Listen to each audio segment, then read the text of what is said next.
Alright, so you want to play Baptiste. Not a bad choice, considering Mercy still sucks, Moira's still cancer, and Ana still requires aim. Taking all that into account, Baptiste may just be the main healer for you. Hey guys, it's 9, coming back once again with another hero guide, and this one has been requested quite a bit, I'm not gonna lie. So I finally got to it. So get ready, whip out your Vegeta visor and your notepad, because today you're gonna learn everything you need to know to pick up and dominate with Baptiste. Let's go over the basics. Baptiste falls into the most oppressed category in the game. Yes, I'm talking about main support. He has a biotic launcher that has a tree burst hit scan weapon as the primary fire, alongside with a 50 heal per second splash projectile as his secondary fire. He's similar to Ana in the sense that he needs to both damage opponents and heal his team with his primary weapon.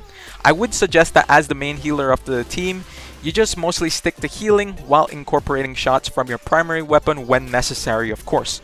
When healing, don't try to do anything fancy, just stick to aiming for your teammates' feet, as that alongside the weapon's splash damage is the most consistent way to keep your teammates' health bars topped up. When using your primary fire, be sure to be aiming for the head, as the tree shot burst doesn't do that much when hitting the body. And because your primary is a tree shot burst, if you land that first headshot, the other two are more than likely gonna hit for some pretty significant damage. Take note that reloading refills both your primary fire and your secondary fire healing. And of course, you can't forget about his passive, Exo Boots. Be sure to use these as often as possible to take control over high ground. It'll be easier for you to see and heal all your teammates, while also making you a harder target to focus. Your Exo Boots don't necessarily have a cooldown. Feel free to spam these in the middle of teamfights to make yourself a harder target to hit. Just be careful of enemy Widowmakers, as you might actually make yourself an easier target. Your Shift Regenerative Burst, not gonna lie, is just a better Lucio Amp It Up. It does 30 healing per second for 5 seconds for a grand total of 150 healing.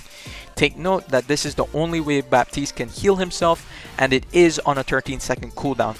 You want to be using this pretty similarly to a Lucio Amp, using it whenever you are in need of immediate healing, or whenever you see multiple teammates' health bars drop suddenly for whatever reason. Probably an Ash Dynamite. This works pretty well with Ana's Bio Grenade, since if you remember, Bio Grenade allows your teammates to heal faster, and with your Shift having a 10-meter radius, the combination will heal up teammates pretty fast. Alright, let's talk about Baptiste's Immortality Field, his most important ability by far.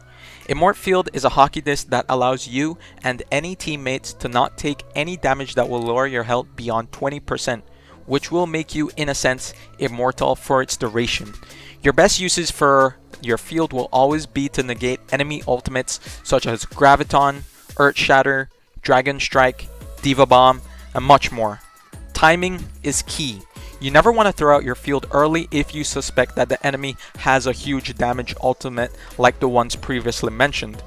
But when you do hear that ult coming, you better be fast to lay down that lamp, as a second too late and you're probably already dead. While negating ultimates is the best usage for your lamp, when you are sure the enemy doesn't have one of these big ultimates yet, don't hesitate to use your lamp to save a low health teammate, because as you know in Overwatch, often one pick is enough for the enemy to start a steamroll. And also be sure to use it on yourself from time to time. If you're in danger, remember, you are the main support. Your life is super important, so don't hesitate to use that lamp on yourself if needed. Positioning is also crucial when using your Immortality Field, as in where you throw it. Remember that you can use your healing shots as a guide for where you want to throw your field, as they both share the same projectile arc. You have to keep in mind that while Immortality Field does make you immortal, it itself isn't. Be sure to try your best to keep it out of enemy LOS so that they can't easily shoot it down. Behind walls and corners are your best bet, as the range of your field will extend past the wall or corner while still remaining out of LOS, which will always be your best case scenario. But in the cases that you do need to use it out in the open, communicate with your team to protect it. This could mean asking your Ryan to try his best to shield it, or asking your Diva to matrix it when it comes out. Immortality Field has a 25-second cooldown, so you want to make sure to be maximizing its value every time it comes out. Okay, let's talk about your ultimate amplification matrix because Blizzard couldn't think of anything cooler to call it. Yeah, Amp Matrix is one of the fastest charging ults in the game. Holding it too long, waiting for the absolute best moment, will hurt you more in the long run, as you probably could have built it up again in the time you wasted waiting for the perfect moment. It amplifies everything that goes through it, which will be you and your teammates' damage and healing. Prioritizing damage is definitely the way to go with Amp Matrix. Oftentimes you can just use it by yourself and go for headshots for insane damage output. But there are a couple of abilities you want to be pairing with Amp Matrix for sure, like Reinhardt Fire Strikes and Ash Dynamites that will do unbelievable damage to multiple enemies. And don't underestimate Amp Matrix's ability to be used as a zoning ultimate. If the enemy team has only 15 seconds to get on point, a well-placed Amp Matrix can stop them in their tracks. Or if you're finding it really difficult to get past a certain choke point while attacking, using an Amp Matrix will often force the defending team to reposition, giving your team the ample space to get past the choke. So when should you be picking Baptiste anyway?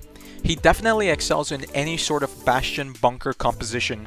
With these kind of comps, you'll find it really easy to make use of your splash damage healing, as your tanks are usually clumped up on top of your bastion. Immortality Field is really good here too, for when the enemy is putting a lot of pressure on your bastion, or you can use it to cover your Mercy when she's going for a resurrect.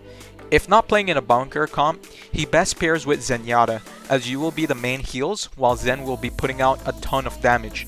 Plus, you guys will be able to negate so many ultimates with Immortality Field and Transcendence. Okay guys, that was my Baptiste guide. For all those who were asking for it, I hope this was as helpful as you were hoping for it to be. And for those waiting for other heroes, I will get to them soon, eventually. If you guys enjoyed the video, be sure to give it a like and consider subscribing for more content just like this one. And see you next time.